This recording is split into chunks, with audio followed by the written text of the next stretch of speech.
നമ്മുടെ നാട്ടിലെ ഏതെങ്കിലും ഒരു പൊതുപ്രവർത്തകൻ, ഏതെങ്കിലും ഒരു രാഷ്ട്രീയ പാർട്ടിയുടെ പ്രവർത്തകൻ ഇതിനെതിരെ പ്രതികരിച്ചിട്ടുണ്ടോ? ഏതെങ്കിലും മുഖ്യധാര മാധ്യമത്തിൽ ഇതിനെക്കുറിച്ച് വാർത്ത വന്നിട്ടുണ്ടോ? നമ്മളില്ലേ ആലപ്പുഴ ബീച്ചിൽ വന്ന് ചിലപ്പം പാതിരാത്രിക്ക് ഉറക്കവും കളഞ്ഞ് ആ കൊച്ചു വെളുപ്പാങ്കാലത്തെയുള്ള ആ ഉറക്കവും കളഞ്ഞിട്ടൊക്കെ ഇങ്ങനെ വന്നിട്ട് മാലിന്യ പ്രശ്നങ്ങളെ സംബന്ധിച്ചിട്ട് കുറച്ച് വീഡിയോസൊക്കെ ചെയ്യുന്നുണ്ട്. അതിൽ കുറേ ഇതിനൊക്കെ റിസൾട്ട് വരുന്നുണ്ട്. പക്ഷെ ഇവിടെ നടക്കുന്ന ഗുരുതരമായിട്ടുള്ള നികുതി തട്ടിപ്പുണ്ട്. കാർണിവലിൻ്റെ മറവിലുള്ള നികുതി തട്ടിപ്പ്. ഇപ്പം മറ്റൊരു ജനപ്രതിനിധി, ഒരു ഏറ്റവും ഉന്നതമായിട്ടുള്ള സ്ഥാനത്തിരിക്കുന്ന ജനപ്രതിനിധി കാർണിവലിനെ കല്യാണത്തോടൊക്കെ ഉപമിച്ചായിരുന്നു. കല്യാണവും കഴിഞ്ഞ് പന്തലും പൊളിച്ചുകൊണ്ട് പോയി പാചകക്കാരും പോയി. ഇപ്പോഴും ചെന്നാൽ അതിൻ്റെ ബാക്കിയൊക്കെ അവിടെ കാണും. തനിക്ക് നാണം ഉണ്ടേ പോയെന്ന് ക്ലീൻ ചെയ്തു. ഇതല്ല ഞാൻ പറയാൻ വന്നത് ഇവിടുത്തെ നികുതി തട്ടിപ്പാണ്. നികുതി തട്ടിപ്പ് നടന്നിട്ടുണ്ടെന്ന് ഈ ആലപ്പുഴ നഗരസഭയുടെ വൈസ് ചെയർമാൻ തന്നെ വന്ന് പറഞ്ഞാണ്. നികുതി തട്ടിപ്പ് നടന്നു, വ്യാജ കൂപ്പൺ അടിച്ചു, സീലില്ലാത്ത കൂപ്പൺ അടിച്ചു, സീലുണ്ടാക്കി അടിച്ചു. ഇതെല്ലാം നടന്നിട്ടുണ്ടെങ്കിൽ അത് വിതരണം ചെയ്തു, തിരിച്ചു വാങ്ങിച്ചു, പിന്നെയും വിതരണം ചെയ്തു. ഇതൊക്കെ ഒരു ക്രിമിനൽ കുറ്റമാണെന്നാണ് എനിക്ക് തോന്നുന്നത്. പരിമിതമായ അറിവ്, അതിനകത്ത് തെറ്റുണ്ടെങ്കിൽ തിരുത്തി തരിക, ഞാൻ തെറ്റാണെങ്കിൽ തെറ്റ് സമ്മതിക്കാം.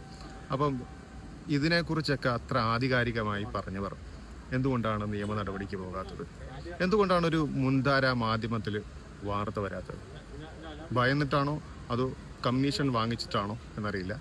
എന്തായാലും ഞങ്ങൾ 2-3 പേര് ഇതിൻ്റെ പിന്നാലെ പോകാൻ വേണ്ടി തന്നെ തീരുമാനിച്ചിരിക്കുകയാണ്, നിയമപരമായും അല്ലാതെയും. ഇപ്പം അതിനെക്കുറിച്ച് കൃത്യമായിട്ട് പറയണമെങ്കിൽ ഷിജു വിശ്വനാഥ് എന്ന് പറയുന്ന ഒരാളുണ്ട്. അദ്ദേഹത്തിൻ്റെ കാര്യത്തിൽ നമുക്ക് ചോദിക്കാം, എന്താണ് യഥാർത്ഥ വസ്തുതകൾ.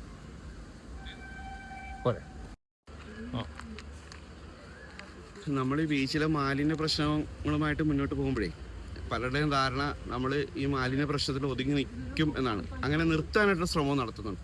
പക്ഷെ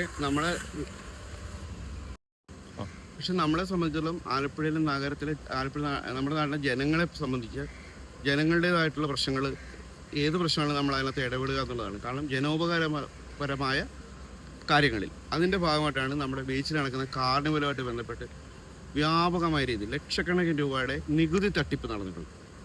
അത് വളരെ വ്യക്തമായി നമ്മുടെ ഭരണാധികാരികൾക്ക്, അതായത് ജനപ്രതിനിധികൾക്കും ഉദ്യോഗസ്ഥർക്കും ബോധ്യപ്പെട്ടതാണ്. പക്ഷേ അവരത് വളരെ നിസ്സാരവൽക്കരിച്ച് കാണുകയാണ്. കാരണം ഈ കാർണിവൽ നടത്തിപ്പിന് വേണ്ടി നമ്മുടെ നാട്ടിലെ കുറേ അധികം ആളുകൾ, അതായത് കുറേ കങ്കാണിമാർ, നമ്മുടെ നാട്ടിലെ കങ്കാണിമാരും രാഷ്ട്രീയ കൂട്ടിക്കൊടുപ്പുകാരും ഒക്കെ ഈ കാർണിവൽ നടത്തിപ്പിന് വേണ്ടി അഹോരാത്രം പണിയെടുക്കുന്നുണ്ട്. അവരുടെയൊക്കെ വലിയൊരു ശ്രമഫലമായിട്ടാണ് നമ്മുടെ നാട്ടിൽ കാർണിവൽ വരുന്നത്. പക്ഷേ ഇതിന് പിന്നിലെ സാമ്പത്തിക സ്രോതസ്സും സാമ്പത്തിക തട്ടിപ്പും വലുതാണ്. നമുക്ക് വ്യക്തമായിട്ട് ഈ കാർണിവലുമായി ബന്ധപ്പെട്ട് ഈ നികുതി തട്ടിപ്പിന്, വിനോദ നികുതി തട്ടിപ്പിന് കൂട്ടുനിന്ന രാഷ്ട്രീയക്കാരെയും പൊതുപ്രവർത്തകരെയും ജനപ്രതിനിധികളും അടങ്ങുന്ന എല്ലാവരെ കുറിച്ചും വളരെ വ്യക്തമായി നമുക്കറിയാം, പേര് സഹിതം നമുക്കറിയാം. പക്ഷേ ഇത് വളരെ ഗൗരവമുള്ളൊരു വിഷയമാണ്. ഇത് നമ്മൾ മാലിന്യ പ്രശ്നത്തിലേക്ക് നമ്മളെ വഴിതിരിച്ച് വിട്ടു, നമ്മളെ അതിൽ തന്നെ ഒതുക്കി നിർത്താനുള്ള ശ്രമമാണ് പലയിടത്തും നടക്കുന്നത്. പക്ഷേ അത് നമ്മൾ അവസാനം വരെ നിൽക്കും, അത് വേറെ കാര്യം. പക്ഷേ ഈ നികുതി തട്ടിപ്പ് നമ്മൾ പുറത്തു കൊണ്ടുവരും. അതിൻ്റെ നമ്മളെല്ലാ വകുപ്പുകൾക്കും ഇതുമായി ബന്ധപ്പെട്ട് പരാതി നൽകിയിട്ടുണ്ട്. ഇതുമായി ബന്ധപ്പെട്ട എല്ലാ വകുപ്പുകൾക്കും ഔദ്യോഗികമായി പരാതി നൽകിയിട്ടുണ്ട്. അത് കൂടാതെ വിജിലൻസിന് പരാതി നൽകിയിട്ടുണ്ട്. വിജിലൻസിൻ്റെ പരാതിയുടെ അന്വേഷണം നടന്നുകൊണ്ടിരിക്കുകയാണ്. പരാതിയുടെ വിശദാംശം എന്ന് പറയാൻ നമുക്കിപ്പോൾ നിർവാഹമില്ല. അടുത്ത സ്റ്റെപ്പ് എന്നുള്ള നിലയിൽ അത് ബഹുമാനപ്പെട്ട കോടതി, ഹൈക്കോടതിയും അതിന് മുകളിലോട്ട് എന്തൊക്കെ ഏജൻസികളുണ്ട്, ഇപ്പോൾ സാമ്പത്തിക തട്ടിപ്പ് സംബന്ധിച്ച്, സാമ്പത്തിക ക്രമക്കേടുകൾ സംബന്ധിച്ച് അന്വേഷിക്കുന്ന മുഴുവൻ ഏജൻസികളുമായി നമ്മൾ ബന്ധപ്പെട്ടുകൊണ്ട് ആലപ്പുഴയിൽ നടന്ന ഈ കാർണിവൽ തട്ടിപ്പ്, ഈ കൊള്ള, അത് വെച്ചാൽ കൊടും കൊള്ള നമ്മൾ വളരെ നിസ്സാരമായിട്ട് കാണും. നമ്മൾ നോക്കുമ്പോഴത്തേക്കും 200 രൂപ, 199 രൂപ, 60 രൂപ, 100 രൂപ കൊടുത്ത് കയറുന്ന റൈഡുകളും പ്രദർശനങ്ങളും ആണ്. പക്ഷേ ഇതിൻ്റെ പിന്നിൽ കഴിഞ്ഞ ദിവസങ്ങളിലൊക്കെ ഓരോ ദിവസങ്ങളിൽ 10,000-കണക്കിന് ആളുകളാണ് അവിടെ ഇത് കാണാനായിട്ട് കയറുന്നത്. അതിൻ്റെ പേരിലൊക്കെ വ്യാപകമായിട്ടുള്ള നികുതി തട്ടിപ്പാണ് നടന്നിരിക്കുന്നത്. പക്ഷേ ഈ തട്ടിപ്പ് ഇത്രയും കണ്ടിട്ട് പോലും അതിനെ നിസ്സാരവൽക്കരിച്ച് കളയുകയാണ് നമ്മുടെ അധികാരികളോട്.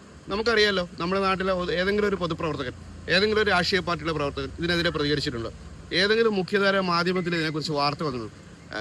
അധികാരികൾ എന്തൊക്കെയോ പേപ്പർ കൊടുത്ത് കലക്ടറെ ശാസിച്ചു, മറ്റേത് ചെയ്തു എന്നൊക്കെ പറഞ്ഞ് വാർത്ത വന്നു.